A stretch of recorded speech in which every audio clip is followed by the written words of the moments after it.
everyone. Good morning, sir. Before you sit down, please pick up the pieces of brush, chairs, and put it on the brush tray. Miss Secretary, can you list down the names of absent? Sir. Now, class, what was the topic we tackled about last meeting? Okay. Now, how is it important to you as a future educator? Before moving on to our next topic, I have here a small activity that will reveal our next topic. I want you to guess the picture of this slide that will fill out the blanks. The first picture is The first picture, sir, is the classroom. The second picture, sir, is called announcement. The third picture, sir, is about introduction. okay. Let's see if your answers are correct. The first picture is classroom. The second picture is about announcement. And the third picture is instructions. So your answers are correct. Give yourselves 3 claps. Now, before we go on to our next topic, here are objectives that we must achieve before this class ends. Please read it.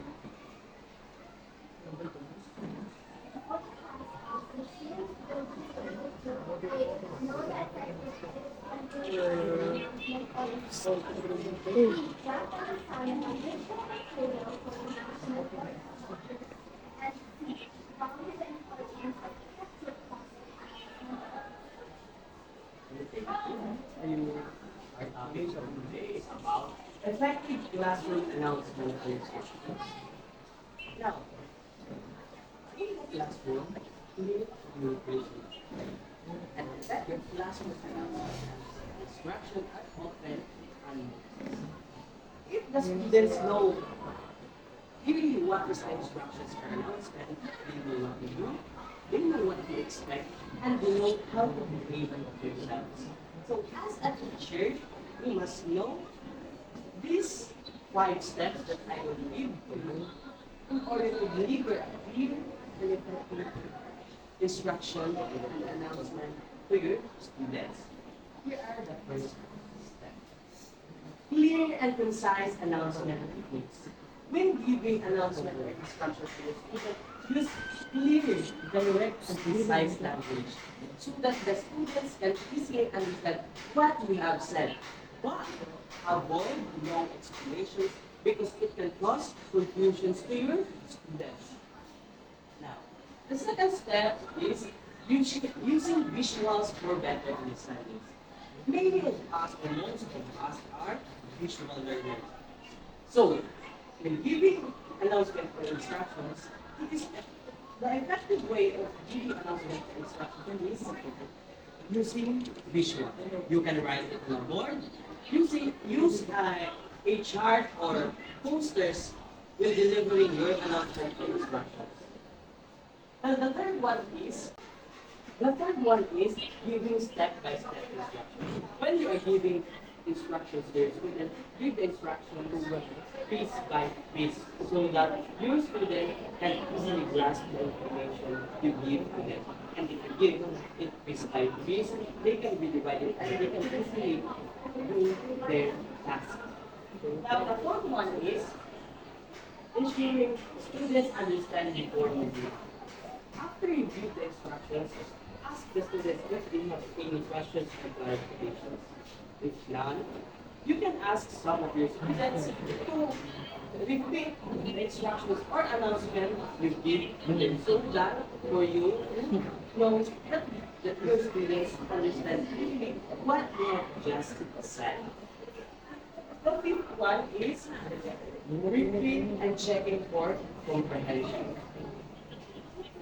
After all of the announcement and instructions you give to the students, you ask someone to repeat, and if you have questions, you can ask your.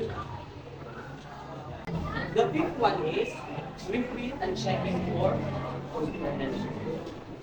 Do not repeat question once, you must repeat it once for your students to easily understand what you have just said.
Your 5 minutes is up. Now to, I want the group one to present their work. Very good, group one. Let's get them 5 laps. 1, 2, 3, 4, 5. Now, let's move on to the group two. Very well, group two. Let's get also group two a 5 lap. Now, why is it effective classroom announcement or instruction is very important for you as a teacher and for the students? Mm-hmm. Mm-hmm. Okay. Classroom announcement and instructions are very important because if the instructions or announcement are clearly delivered to the students know what to do, what to expect, and how to behave themselves. So, now, do you have any more questions or clarifications about our topic or about our lesson today? Okay, so if none, now let's have an activity. Now, I want you to get a piece of paper and answer these following questions that I will flash in the chat. Okay? Is everything clear? Oh, you have 10 minutes at least. 10 minutes to do it. Now, your 10 minutes starts now.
Your 10 minutes is up. Please pass your papers in front. In a count of 5, 4, 3, 2, 1. Is all the papers here? Okay. Now, you for your assignment, you will research about what are the classroom announcement and instruction.